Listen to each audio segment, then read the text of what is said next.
guides. I felt like I was my guide. My God was speaking through my guides to me up there. They showed me a number 66.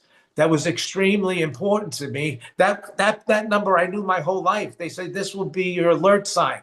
In other words, they were telling me how to run the rest of my life.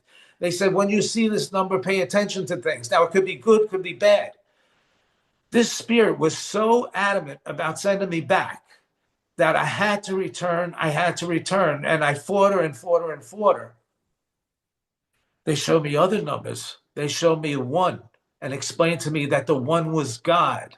They showed me the number 8 that explained eternity. They said God for eternity to me over and over and over again. God for eternity. 1 and 8 is 9, the highest number in the universe. The zeros are just multipliers. So 108 is 9. And I got these numbers in my head. Then they show me.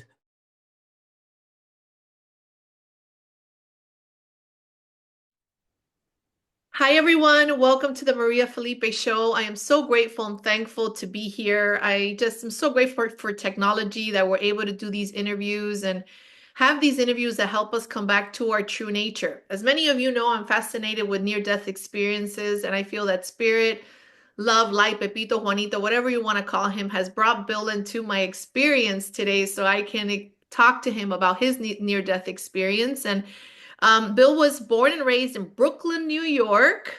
He graduated from the School of Art and Design in Manhattan with awards for his art. And Bill won an international art contest with over 250,000 contestants for WNBC radio and television for the Broadway musical play Jesus Christ Superstar. Yes, I did. Right. And then while working at trade show in Tucson, Arizona in 1994, this is important, right? In Tucson, Arizona. Tucson, yeah, a horrible virus broke out. Right.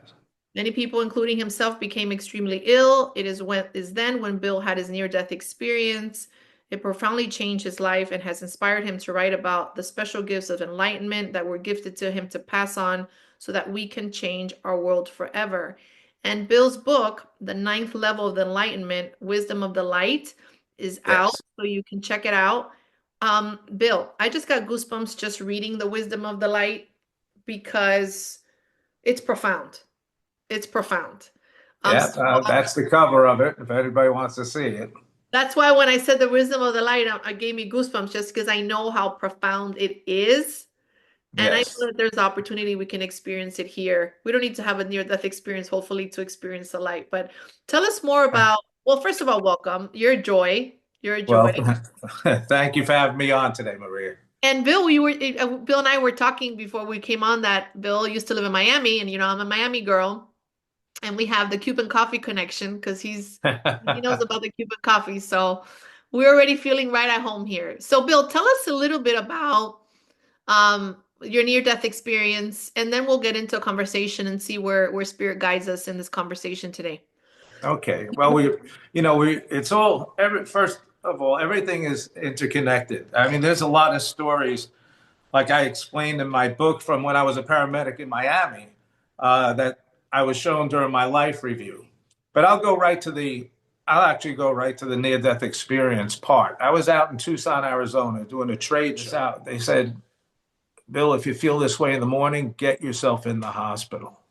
I said, okay. So here I am in the hotel room, trying to get some sleep. Got rattled, got up. It's a good thing I got up because I had to take another antibiotic. So I took the antibiotic. I took a couple of shots with the inhaler, and I fell off. But when I fell off this time, it was a night that turned into light and love. Wow. It was magnificent. Maria, I'm going to tell you a profound near-death experience. I actually seen myself leaving my body. I could tell you exactly how I left my body. I see it today. It's 31 years later. I see it like it was yesterday. I left my body. I took that last breath, I guess, and when I left my physical body, I left through my eyes. They say the eyes are the windows of the soul. And I left the body in this beautiful, magnificent, I'm in this beautiful glowing mist. It's the color of like a fern in spring, but magnified 1,000 times. It's glowing. Now I'm physically part, my whole consciousness is part of this beautiful free floating mist. And I'm feeling so light. And when I first left my body, I recognized it. Wow. I saw myself above the body and I say, that body doesn't look, but I didn't feel great. I felt wonderful. All of a sudden, I'm start feeling this love like you cannot explain. The love actually becomes part of you. The love was so beautiful. And I'm just floating. I remember floating above the body. And I found out this later on. As the spirit recognizes the body has no life in it, soon as I said, because I could speak out loud, I could hear myself speaking. It was an unbelievable situation. Soon as I said, that body's dead. When I said that body is dead, I didn't even recognize the body no more. I no longer recognized my body. I was totally detached. I'm totally detached now. And all of a sudden, as soon as I said that, a bright light came from behind, lit the whole thing up underneath me. Everything just turned to white, turned me around, and this beautiful gateway opens right in front of me, and it starts pulling me in. I had no control. It was pulling me in, and I didn't care. It was part of this love. I was going towards something that was nothing but love and light. Now I'm in this, I call it the gateway, but it's a beautiful tunnel. And now I'm in this magnificent tunnel filled with beautiful color. But I start moving. Maria, I'm moving faster and faster. And the faster I moved, the more love I felt. I'm feeling nothing but protected now. I'm almost feeling like I'm a cradled baby. It was so beautiful. Wow. It was so beautiful. And as I went, I'm moving, and like I said, the colors were whizzing by me and through me, and it was building and building and building, and it got so strong. I was a being. I was a being, a part of life. I was part of that light. And it was magnificent. And I'll never forget my arrival, which I will call heaven because I believe in God. In my arrival, I'm standing there and I'm saying, I'm home. I'm finally home. I recognized it as home. I'll never forget it. I knew I was there before, and someday I know I'll go back. I mean, it was beautiful. I kept on saying it over and over again to myself out loud. All of a sudden, I hear another voice. Yes, Bill, you're home. You're home in the light of God. My name is Antonia. I am one of your 3 guardians. Once I heard that voice, now I'm hearing another voice, and now I'm feeling family, friends. We travel in spirit circles, so they come to greet us. If you ever come in a situation of hearing somebody that's passing away and they see Uncle Harry or Aunt Sally or their mother or their father or their sister, don't tell them they're not seeing them, Wow. because they make it easy for us to transfer over into the Okay. light. That's why they get a lot of visitation sometimes before they die, when people die. So I'm just telling your audience this to let them know. Yeah, it's So, important. It's important. play along with Bill, it. I want to stop you there because I just want everybody to know that this is so comforting because you're not talking about like some sort of script you've written in the sense of No, something fiction. Okay, guys, no, what no. what we're listening to right now is an experience that Bill had in his near-death experience, and it was something that he can remember still to this day to the T. And this is comforting for us, not only because we're here on Earth, appears that we're on Earth, but another way to perceive life through his lens of what he saw, but also to not be scared of death.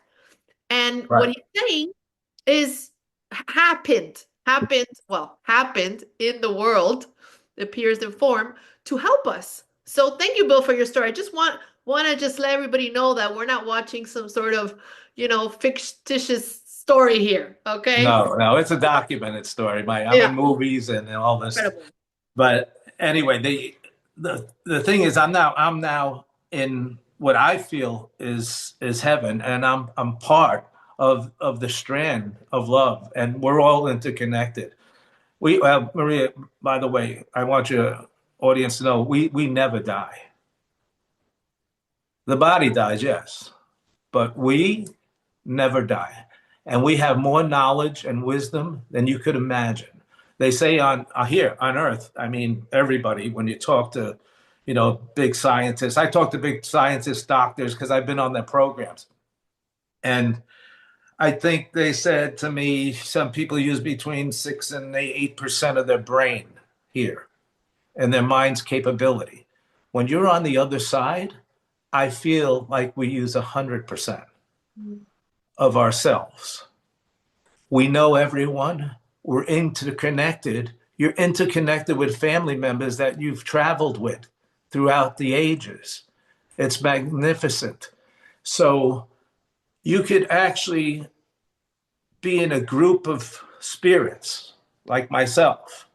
Now I'm still this glowing mist, and then these beautiful beams of light. But I could hear them, they could hear me. We could converse. We could communicate together with several people at the same time. We're not limited to what we are here. So it's magnificent. Antonia said, I'm one of your guardians, and you have two more guardians, Peter and Oren. And when she mentioned Peter, I see this beautiful light approaching me. And as it got closer and closer to me, he says, I hear a man's voice now, not a woman's voice. He says, hello, Billy. Now, everybody's been calling me Bill now, because at that time I was 40, I think. By 40, I was 42 exactly at that time. And he says, hello, Billy. My brother Peter died when I was 16 years old, and he was 30 years old. He died from a terrible, terrible cancer.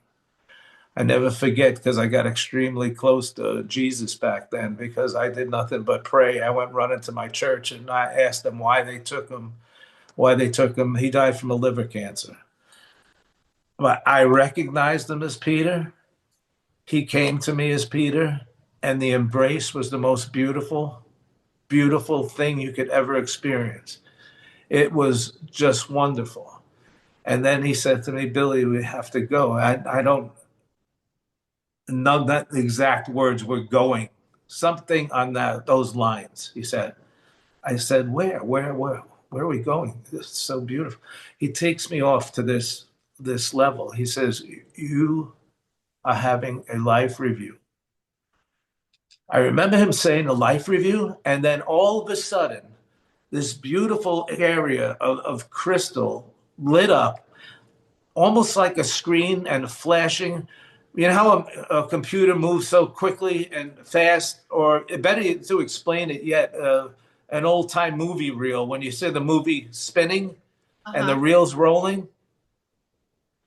Well, now they start showing you in your life review, you see all the good you've done in your lifetime, and then you see all the bad you've done in your lifetime. So now they're showing me flickering light, and all of a sudden I'm there. And this is the first time I see myself as in a body form, alongside Peter and Antonia now. I physically see like we're full body. We're in like a human body. When we're in spirit, and when we're in, I call it love. Heaven, I call love. Okay. When we're in that form with these beautiful beams of light, and we're intermingling and twining and spangling, but now we're in our body. Now, I don't believe it was physically in our body. I believe it was a picture of it.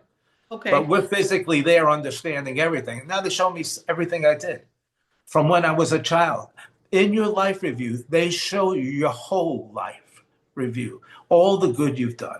So now they show me the good. And when I was a kid, my mom and dad, they owned a bar across the street from Ebbets Field where the Brooklyn Dodgers played. And I have many stories about that in my book as well. But the beautiful thing is, once in a while, my mom had some little extra and she gave me some money, and she would say, take my friends, because a lot of my friends weren't okay. We weren't rich. My mom wasn't rich. She was just a giver. She was a giver. She was a lover. She gave, gave, gave, gave, gave, like I've never seen anybody do in my whole lifetime, still to this day. But she used to give me some money, and she used to say, "Take your friends out." And we'd go to Coney Island in Brooklyn, New York, and we go out to the movies and just have popcorn. She showed, I'm seeing in my life review all this fun I'm having, and my spirit is so alive. I'm full of life and happiness. And then I see it goes on and on through high school, and I see the good things I've done when I did the Jesus Christ Superstar card contest. And right before that in high school, I did that whole story on a well, our last project in my high school was a, a storybook platform done on cards. In other words, you had to tell a whole story out in paintings. So I had 17 panels to paint in the whole semester. So I did the picture of, my teacher asked me, Dr. Hollingsworth, he asked me, "What are you going to do?" I says, "I think I'm going to do, my brother died 2 years before that. And I think I'm going to do the greatest story ever told." So I did the story of Jesus's life, right from his birth into the crucifixion. The funny thing, it's funny how things happen in sequence, because right after I graduated from art and design, I got a job in Manhattan. I was working for one of the biggest ad agencies in the city called Benton and Bowles. And I hear over the radio one day driving into work. Now this is right after. I mean, I'm out of work. I'm out of school 3 months, but I got a job right away, so it was beautiful. When you graduated from that school, there were a lot of jobs available. And what I did, so I was just a layout artist on the board. We used to put ads together. I used to work for CoverGirl and Okay. put the ads. I used to drop the pictures in and the ads, and back then it was print. They used to have to drop the lines in as You know actually what's what. you know what's funny, Bill? That Well, you're saying like CoverGirl, like cosmetics. Is that what you're saying? yes, Okay, okay. CoverGirl Cosmetics. Right. So I was doing the CoverGirl ads. But when you were saying about the life review, they showed you this. Is that where you're? They show you all of this, Okay. all the good, all the good, all the good. So the thing that I wanted to interlink there was the thing I did in school, and then all of a sudden I hear this come over the radio for the Andrew Lloyd Webber, big production of Jesus Christ Superstar. Like, I mean, the two just ran together. So I ran to the lumber yard, got two 4 by 8 foot plywood boards, and I painted a picture of Christ 7 foot tall with his arms out, with a burning town on the top of a mountain, with hundreds and hundreds of people walking down the mountain till they got bigger. At the bottom, they were about 3 feet, 2.5, 3 feet tall, and he was 7 foot with his arms out, and they're reaching out to Jesus with their canes and crosses, and it was a nice picture. So that's the one I wound up winning that thing for. But to get What back an into incredible vision! Like even before you yeah, had your near death, like you're already connected to something I'm telling you, we're extraordinary there. connected now. We connected to the other side right now. We have people always watching us. Our guides are always with us. The beauty about this is what I'm trying to say. In the life review, when they show me the good things, then they get into when I was a paramedic in Miami. And this is the last little story I'm going to tell you about that. I get a call with my partner. We're downtown Miami just picking up our unit. And our station was in North Miami Beach. So we're up on 95. We're driving, we're on about 195th Street. And they're showing me this in the life review now. Call comes over the radio. I see it just as it happened. Oh I my see God. this just as it happened 20 years before that. And I pick up the mic and I say, "This is F67, Unit F67. I said, we got an ETA of that accident only about a minute and a half, less than 2 minutes away." Because they were calling another unit that was about 10 miles away, and they would have been about 10, 12, 15 minutes away. So I said, "We're on it." So he put on the siren. We were flying. So we're flying up now. The accident was on 135th Street. We were on 95th when I picked up the call. By the time I put down the mic, we were on 115th Street. Less than a minute later, we were on the accident. And it just had happened because it was just called in by the highway patrol. When we got there, I saw this kid.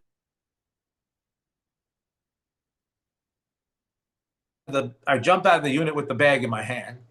And they're showing me this in a life review, and Danny, my partner, comes out of the unit. We both go running over to him, and all he does is, my sister, my sister. And Danny and I just turn our heads like this, and his sister's head is through the windshield.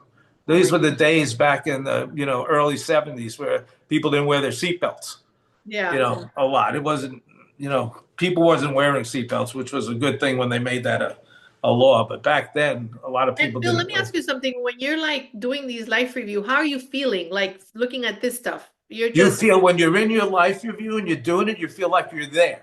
It's okay. you doing it. That's what I said. That's the only time you actually see yourself back in physical body form. Because when we're in spirit, don't forget, we're in spirit. Spirits are tens of thousands of years old. Mm. Okay. So when we're in spirit, we're with family, from current family to past family to families before. So we get this right away. And real quick, the end of this story, we get her off the car. He said, because if we wait for the fire truck to come with the cutters, the big fire truck had the cutters on them to cut the glass out, because the glass was embedded back to her head up to here. And we thought she was dead. But then I saw a movement. And we said, Danny, we got to get her off. She'll bleed to death. She was bleeding to death. So we got her off. I went outside. He was inside. I got the top part of her and then put it back into his hand. And then he just held her there till I got there. I brought the stretcher alongside. We put her on the stretcher. We run her over to the unit. Now, it used to be Parkway General Hospital. I think it's Pines General now, over in North Miami. We're only 2 miles away from there. So we go flying there. I'm holding our head down with my hands with gauze pads. And I got my hand under her neck and holding her head down. But now she starts to seize on me. Her body's seizing. And she's out cold all through this time. But she's having a seizure. And it's jumping. It's jumping off the thing. Her brother's in the back with me. He's sitting on the end. And I turn around and look at him, her brother, and I say, God help me. I'll never forget. When I yelled out, God help me, I saw Peter's hand come in on top of my hand, on top of her head, holding that bandage down. Wow. And it was just, I didn't see that in real life, but I seen that in my life review. Okay. So, It's like mysticism, Bill. It's oh, like mystical. It's it's so spiritual. It's something, unbelievable. and this But exists. it's Incredible. everything is so clear and real. It's incredible. Then we drop her off. They take her right into the operating room. We take off back to our unit, get cleaned up. Next morning, I wake up Danny an hour and a half early. He has no idea what time it is. I said, come on, we got to go. We got to go. He says, oh, it's that time already? Yeah, we had to bring our unit back because we were on 24-hour shifts back at the time. We had to be there at 6:30. I woke him up at about 4:30 or 5 o'clock. Anyway, I says, by the time we got in the unit, I says, we're not going downtown. He looked at me like I was crazy. I says, we got to go to Parkway General. He said, Bill, she's dead. Bill, she's dead. That's exactly how Danny used to talk to me. He was from Chile. He used to say, Bill, she's dead. Yeah. And I said, Danny, I got to go.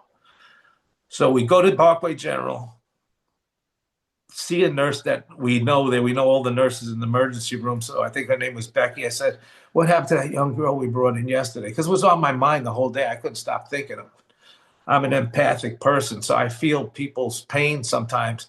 And she looks at me. She says, you want to meet her? When she said that to me, the hair on my arm stood up in the air. It was such a beautiful feeling. She brought us up to the room, and she's sitting up in bed eating Jell-O. Oh She's my got God. a big bandage on top of her head. I looked at her face. I said, thank God. Her face, there was nothing on her face but little scratches. And what we thought was the windshield embedded into a skull. It just tore the top part of her skin off, like she was scalped. In other words, that Oh was my flapped God. over. And she was so lucky. She never had a cranium fracture. There was no fracture at all. So it was all joyous. She didn't know who we were. We were in the Why room. do you think they were showing that in your life review? Like Because why they show you all the good you've done. all the good? Okay. They Okay, so show they're you all showing the you good you've that. done. And how does that making you feel? You feel one with light and God at that moment. You feel glorious. Don't forget, we're still spirit there, so we're having the feeling and seeing it like it's real time. And Okay, also the then health. But Huh? also the help, Bill, of the angel, Yeah. you didn't know that. No, of course not. I didn't know it in real life. I didn't know it because I didn't know we had So that guardians tells that watch us over us that tells us that there's things happening sometimes behind the scenes that we're not seeing, but all they're the time, happening. all the time. Oh my goodness.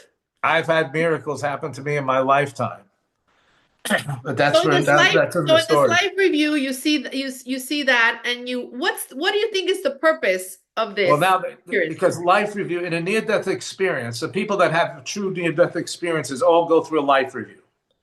And you'll I've hear heard. this over and over and over Yes. again. So they show you, like I said, all the good you've done and all the wrong you've done. So at this point, I'm not going to go any further with that. All I'm going to say is they switch it over on you and start showing you the wrong, the bad things you've done in life. I'm going to skip all the parts and just go to one. So they start when you're a kid again, go right up. I went up to my first marriage. I'll never forget this because I got married really young. Me and my wife got married when we were just out of school. I was Got it. 20 years old, and she was about the same age. She was a couple months older than me. But we've been married for 7 years, and I had decided, I, you do young and dumb things. I had a child that was almost 3 years old. And I think those are I call them the young and dumb years. I was selfish at that time in my lifetime, you know, and I own that. And I think a lot of people, young men, could relate to that, and young Oh, women. yeah. And it's not like it's on purpose. It's just we're unconscious. We don't know any better. So I love that you're saying that, and also owning it now, because you can own it even as an adult that Oh, you of made that course. mistake. You know? Of, of course. The thing is, this is the difference there.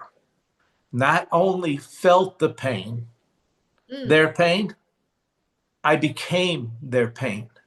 Oh, That's what happens in the life review. So I remember them showing me a couple, and that was the worst part. And a couple things after that, because we all do young and dumb things when we're younger, right? But you feel all the pain you put onto others.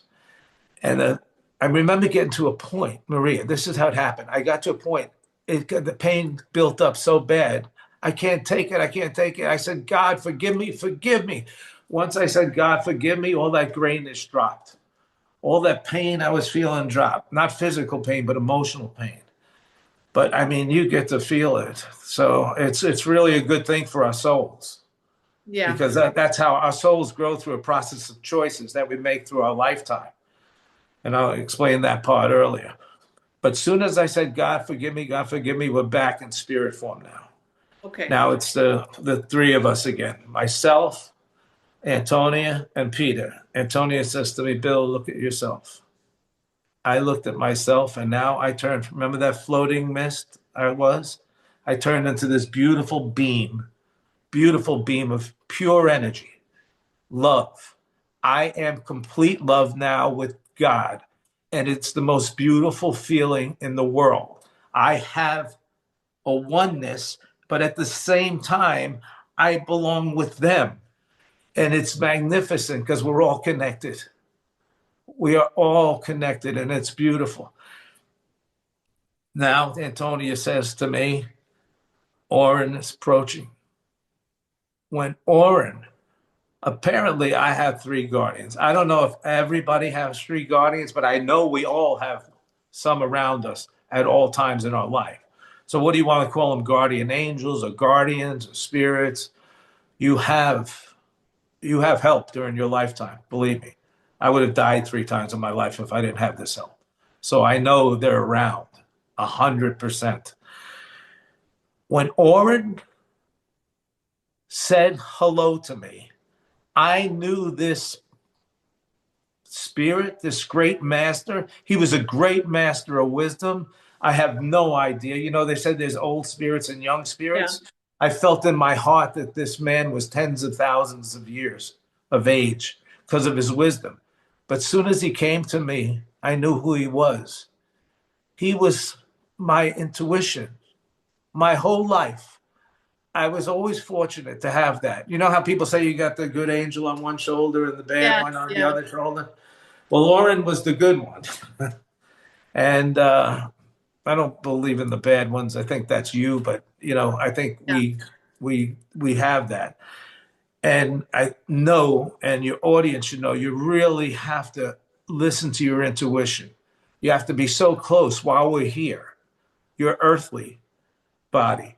You have to be close to your intuition and listen to it because it usually leads you on your life path where you're supposed to be.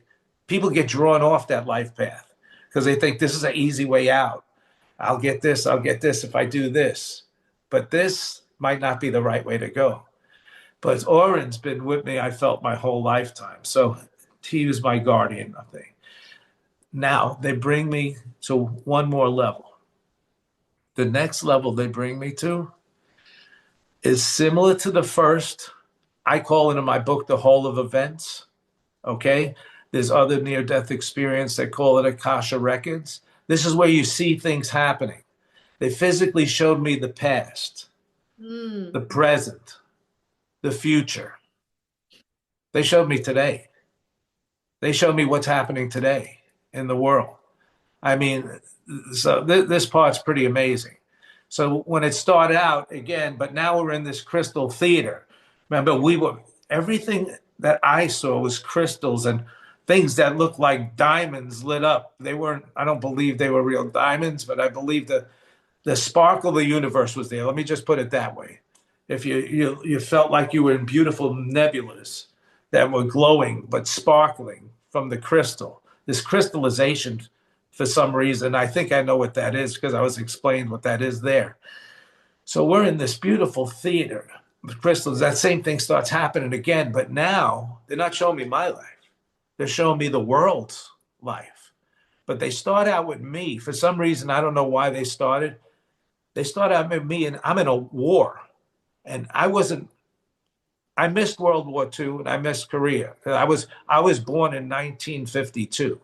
Yeah. So, but I'm in a war, and I don't know if it was World War II. I think it was World War II that I was in, and then not that I was in, that they were showing me, and I have no idea why they were showing me that part. But that part went real quick. Then they went up to my birth. I actually seen my birth happen, but now the event has nothing to do with me at this point. The next event I see that they stop in 1963 in November when JFK got shot, because I'll never forget this. And I seen it like I seen it today. I'm sitting in my classroom along with the other kids, and over the loudspeaker, the principal comes in, and the principal just said President John F. Kennedy just got shot in Dallas, Texas. So everybody was somber, and they dismissed the school early that day. So I walked home. It was just a terrible feeling that we all had, because at that time we all loved Kennedy. So that's that's how our feeling was.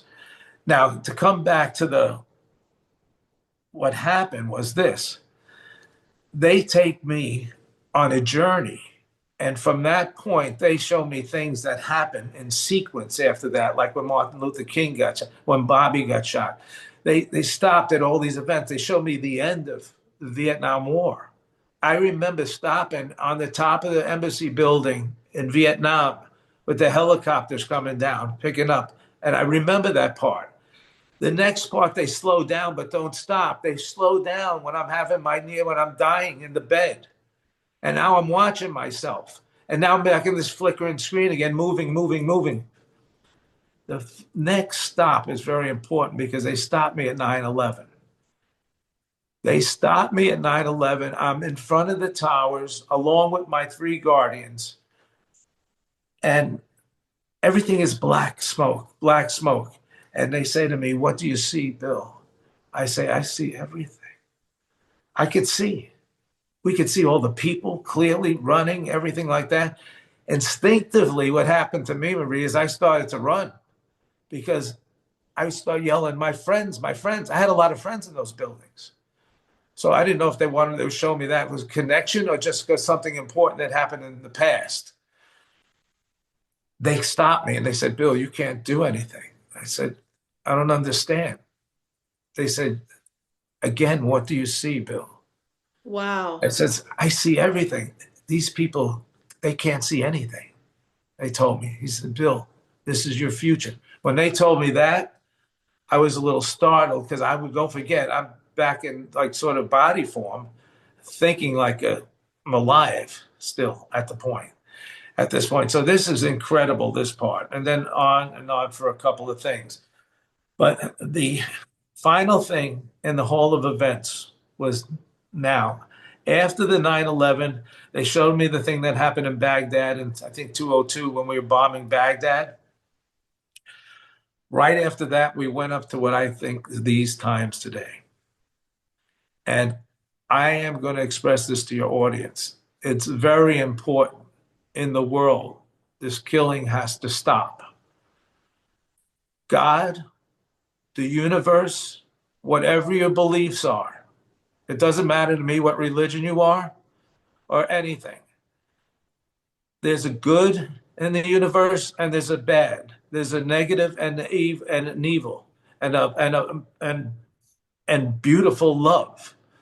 So it's basically almost like love versus evil, and there's always entanglement going on there. But right now, the world itself is out of order. We're at a part in our lifetime where the earth is even being damaged. So these things are not good. And when I say I feel like the times that we're in now, I mean the times we're in now. We have to make a point out of this because this is going to be the end of the Hall of Events, basically. They bring me and show me a world that looks like. Did you ever see the movie Mad Max with No, Mel Gibson? no, but I could imagine something Okay, like, there's a movie out there called Mad Max. It's horrible. It's like this utopian world. It's this where people live off each other. I mean, it's horrible. It's terrible. They show me this in my life review, a world like that where people kill for a jug of water. wow. That's how bad I'm seeing it. Now they show me the opposite, a world of utopia with nothing but kindness and love and forgiveness and service. But there's planes in between. This is so advanced, Maria. When you're on the other Oh, side, it's completely advanced. From the top to the bottom, the utopia up to the devastation. There's planes in between. And what I feel is if we could connect with maybe one of the in-between ones, at least. I know we're not going to go into, flowers and love, automatically. yeah. But we're in an age right now that they told me about. This age we're in right now is enlightenment. We're in a golden age of enlightenment. This only happens once every 250 years or so, something like that. For some reason, there's some kind of systematic thing. Every 200 and some odd years, things change. The last time we were in this situation, we had the Revolutionary War. George Washington became the first president, and the Treaty of Paris was signed. That was the end of the Revolutionary War. And now we're back in this golden age of enlightenment. There was an old song out there, the Age of Aquarius. Yes. You know that song? Yes. When the moon is in the seventh house and Jupiter's aligned with Mars. Okay, so we're in this golden age now. We have an opportunity to do so good. We have an opportunity to express so much love, to bring in love. You cannot bring hate over to the other side with you. Let me get this very clear to your audience. When it's your time, when it's people's time to pass on, because don't ever worry about death. We never die. We never die. When it's time to go cross into the other room, let's just call it. When it's that time, don't carry any hate. Hate has to be dissolved. And it's the hate in the world that's destroying us now. Yes. You and I, we both said earlier, it's the kookiness, the craziness that's going on. And it's the hate for one another. And now we have a thing in our hands. I was going to pick up my phone, but it's on the tripod. We have this thing that connects us to the world. I call that the beast. Because if you're thinking one way, it's going to show you what you're thinking. That's the only thing it's saying. If you're thinking the other way, it's going to show you what you're thinking. It has no meaning in a lot of cases, not all. but a lot of cases, it has no meaning of truth. The truth is what you make happen. You make truth happen. So we all have these important choices in our lives. We have to decide whether we're going to let love and light rule or we're going to let the darkness take us over. And that's totally up to us. Now, that's the end. Final. I'm in the midst of a group of angels now. This is the final part of the story. I told you this was a profound story. This is a profound story. I'm alone with my guardians. I'm in the midst of a group of angels that give me 9 principles of enlightenment. They embed it in my mind, in my brain. When I came back after I was dead, I remember these principles like it was yesterday. And they're so important, these principles. They install them to me. They also tell me about something called a life path number. It was 1994. I didn't know what a near-death experience was. I had no idea what life path numbers were. I had no idea about It was any like of this stuff. it was foreign to you. It wasn't like that you knew any of this stuff. Everything was foreign. I never even heard. In the 90s, it wasn't even discussed. I was afraid to bring it up when I went back to the hospital. I was afraid to bring up to the doctor. Where I brought it to the doctor was as soon as I got home, because I know I could speak to my doctor, because I was afraid of them. I didn't know if I could even speak to anybody about what I experienced. So I got home after a series of things. When I got back, I got better from the sickness. I finally got home and I made an appointment to see him. And by that time, I was well. I said, I got to be checked out. I got to be checked out. He kept on saying, well, why are you here? Why are you here now? You sound good. Takes me in, does all the examination. I said I needed my 6-month or yearly exam. That's what I told him. So he does the regular blood work, takes me in the office, and he says, okay, I think, a little high blood pressure pill I took at the time. He says, I'm going to refill your high blood pressure script and stuff. And I said, Dr. Vasquez, could we talk for a minute? Well, I sat down and talked with him. And I laid out this whole story to him, the way I laid it out to you. And he said to me, Bill, what I want you to know is one very important thing. He said, you just told me the same story that 7 of my other patients have told him.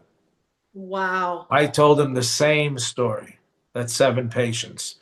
He's heard the story more than 7 times, because a lot of people's near-death experiences vary a little bit. It depends on where you die at, how far away from the hospital you are. Because, if you die on an operating table, a lot of times people only get to the point of floating above the body and feeling that abyss. Oh, okay. Remember at the beginning when I told you that feeling, Yes. that strong love? Yes. Uh-huh. Right before I left heaven, a spirit approaches me, a beautiful spirit approaches me and says, you must return. And I said, no, I fought. I did everything I possibly could think of to stay. I fought with her and fought with her. And she says, do you understand the 9 principles of enlightenment? I says, I understand, but I'm part of God now. I'm home. Please don't send me back. I remember begging for them not to send me back. In that point, they showed me a series of numbers.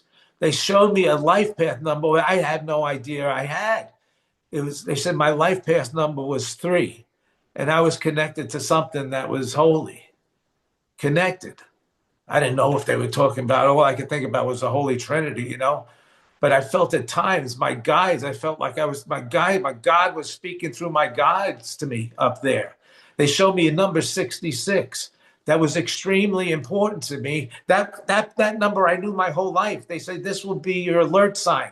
In other words, they were telling me how to run the rest of my life. They said, when you see this number, pay attention to things. Now, it could be good, could be bad. This spirit was so adamant about sending me back that I had to return. I had to return. And I fought her and fought her and fought her. They showed me other numbers. They showed me one and explained to me that the one was God. They showed me the number eight that explained eternity. They said God for eternity to me over and over and over again. God for eternity. One and eight is nine, the highest number in the universe. The zeros are just multipliers. So 108 is nine. And I got these numbers in my head. Then they show me the Tesla numbers, the 369. And they explain to me, you'll understand what that means. And meanwhile, they already put it in me because I knew what it meant when I got home.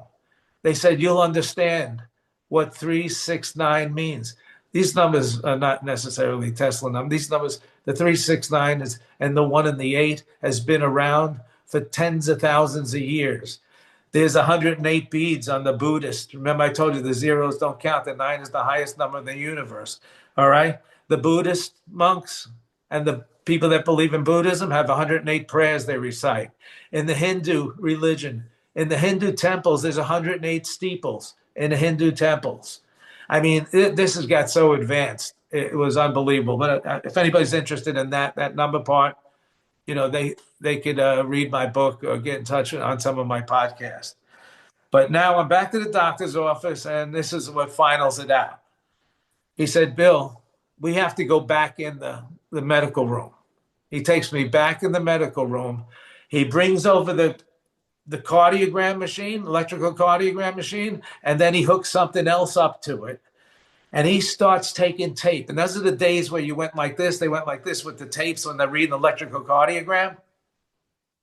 And he's going like this over and over and over to me. And he's looking at me and then looking down at the tapes. He says to me, now he's been my doctor for 20 years. Dr. Vasquez was my doctor back then. And he said, Bill, he said, when did you have your heart attack? I said, Dr. Vasquez, you don't know I ever had a heart attack. He said, well, the night you died, you had a heart attack. And of course, your heart stops when you stop breathing. And he said, it shows up clearly that you had a myocardial infarction. He put it. I knew exactly what that was. Because when I was a paramedic, I used to hear the words every day. And he said, I want you to know one thing. And then we could talk. He said, Bill, a lot of people get to find God in their lifetime. He said, Bill Tortorella, you were fortunate enough to meet him. Wow. And that's the story. But one other thing about the 6-6, and I'm finished. Well, when you finish, I just want to ask you a quick question, then we're going to close it out. But go ahead. Okay. When that spirit was telling me 6-6, she was adamant about that understanding of the 9 principles. My life path number in 66 is my alert sign. I had a son that's 47 years old now, lives in Miami.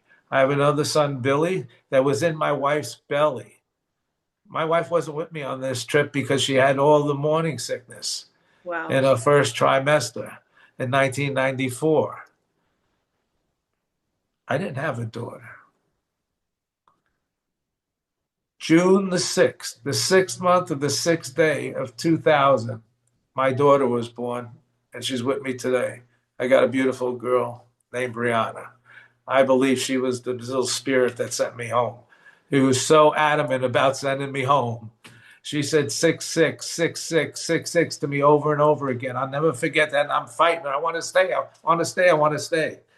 And that's Bill, that's actually it. incredible. That's incredible. It's so comforting for me, like all these like stories you've shared and your experience. It's just comforting because as you were talking, and the Course talks about this too, the Course in Miracles talks about love and fear, the ego or the Holy Spirit. That's how it talks about it. And Yeah, that only love is real, all else is an illusion. right. And that's exactly the experience that you had. Exactly. I understand that in the dual world, this world we're living right now, it appears that fear is very real. But Yes, having these conversations together and people watching them, hopefully right. wake them up that there's so much more than this fear. But I want to ask you to Yes. close because I have to close. But All I right. want to ask you in like in a minute or two, I just want you to share and leave the audience Right. with this experience. How can people live more in their true nature in this world of form? Right. And just have an experience of less suffering in this world of form with this knowledge, and how can we help to continue to have this All awareness? right. Well, I explained that in detail And you have in given my us the book, golden nuggets throughout and the I'm gonna tell you exactly what people have to do. There's a principle of service, and as one of the 9 principles. But service is just not service. It includes kindness, it includes the love of kindness and the giving, and it includes something very, very important: forgiveness. So, one of the hardest things we have to learn, and we should all learn before we cross over someday, is to learn how to forgive. The kindness, it's easy. Kindness could be, and service could be done. I mean, kindness starts with a smile. When you smile at somebody, you're transferring love to them as you smile. You open somebody's heart up when you smile. Simple things like a smile. You could do simple things like that, holding a door for somebody. You know, I help, people out with things, hard things. If they're older people, I pick up some bags for them. I do everything. I mean, years and years ago, I was a paramedic, so I thought I still had the physical ability to run over. Someone dropped in the park, one of the water parks we were at one day, and a guy was having a seizure. So I went over right away and took care of him. And you know what the people said to me? Why did you do that? The guy was banging his head on the ground, during a seizure. They said, why did you do that? They said, don't you know you could have gotten sued? I said, first of all, I knew what I was doing, and I knew what I had to do to stop him from biting off his tongue. He was biting Yeah. off his tongue. You Now, were this being is a service. service. Yeah. This is a service. So what I want your audience to know is to give of yourself through a service in action whenever you can, with some kind of action. I mean, monetary and money, that's good too. But that's not what God and the universe wants for us. We are all one on the other side. It's like we're all this beautiful strand of light, but with so much wisdom and knowledge, it goes on forever. And we never pass on. We take on these abilities and we visit Earth. And I believe in incarnation. So I know that I've been here many times before. But the key thing is, so you have now the love, the kindness, the service. This is what we have to do. And for goodness sake, before we pass on, learn how to forgive. Forgiveness is so important. God makes it simple on us. It's not a hard thing to do. Well, So, then, I don't know if just so you know, it's interesting and very coincidental. The Course in Miracles' biggest teaching is forgiveness. Forgiveness oh, is the key to remembering the mind of God again in this world of so that's wonderful. and forgiveness, the Course quotes it as forgiveness is remembering the love you gave in the past, all else is an illusion. Forgiveness is because we need it because the Son of God forgot to laugh. That's another quote. Yeah, So forgiveness basically is non-judgment. It's not the forgiveness that we learned here, like I forgive you because I have Jesus and you don't. No, this forgiveness is a profound forgiveness of right, understanding that everything's love or a call for love. right. And Okay, and I that's like why that. when you say, and I know it's different but the same, because you're saying forgiveness is one of the biggest things, and the Course is saying, yes, forgiveness is one of the biggest things because it helps you to Well, I think kindness and service is the one along with that. So there we go. We came in. It's just simply remembering the things we forgot. Because as you go through the veil, they cross over. You no longer remember this because you're in your real life. You're in your real family. It's the real people you're with now. Those are your real family. But don't forget, those have been your family in other stages in incarnations. Your sister might have been your father. Yeah. Your brother might have been your uncle or aunt. It's not that we travel together. We make contracts on the other side before we come in. We pick out the And that's why bodies. everything is perfect. We don't understand why everything happens the way it happens, even though it looks like a CF. It's not Right. for the purpose. So we've learned today, Bill, so much. And the kindness, the service, the forgiveness. Everyone check out Bill's book to learn these principles that he learned when he connected to the other side. You would call them something. Was it principles? You called it formula. It's yeah, the book is called The Nine Principles of Right, principles. Enlightenment, Yeah. So to learn those Wisdom of principles, Delight. and I know that we've received a lot of those golden nuggets throughout your stories. I really appreciated your story because as you were saying your story, you were weaving in lessons and practices within the stories, which I feel is very helpful. Another thing is we're remembering through you that the light is very real, that love is what's really real, and that we can actually live that in our life every day if we choose to. A lot of comfort. We have guides. We have beings, spirits that are helping us in this moment, even though we don't see them physically. So let's start to open our mind from this narrow brain we have, right? And open it up to Exactly. there's some woo good stuff And going and on and be around. love. All we have to do is become love on earth. If we be love and practice love, we become love itself. That's what you are on the other side. So the whole idea is to bring that other side in to here. And that's Let's be the representation of that. The time has come. Cheers to you, my friend, with a Cuban coffee, Cuban cafecito. thank you, thank you, And thank you. till next I time. wish I wish I had one now. I know, Maria. me too. It Till was so next time, nice to everyone, meet you. I'll put Bill's information on the description You below. have my Gmail and my website? Yes, I'll put it down there, but it's Bill Tortorella.com. And I'll put Right. it in the thing Not there. two E's, one E. Yeah. Yeah. Tortorella. .com. BillTortorella.com. That's Yeah. the website. And my Gmail, if people want my Gmail, is BillTortorella@gmail.com. Because they could write in and ask questions if they like. Yes, I mean, right they could question. just email me. You can email Bill and find out more. Also, maybe some things that kept you kind of questioning. We'll leave you with some more juicy stuff. You can reach out to Bill. And Bill, thanks again. Thanks again, my friend. It was Thank you, amazing. Maria. Thank And you very much.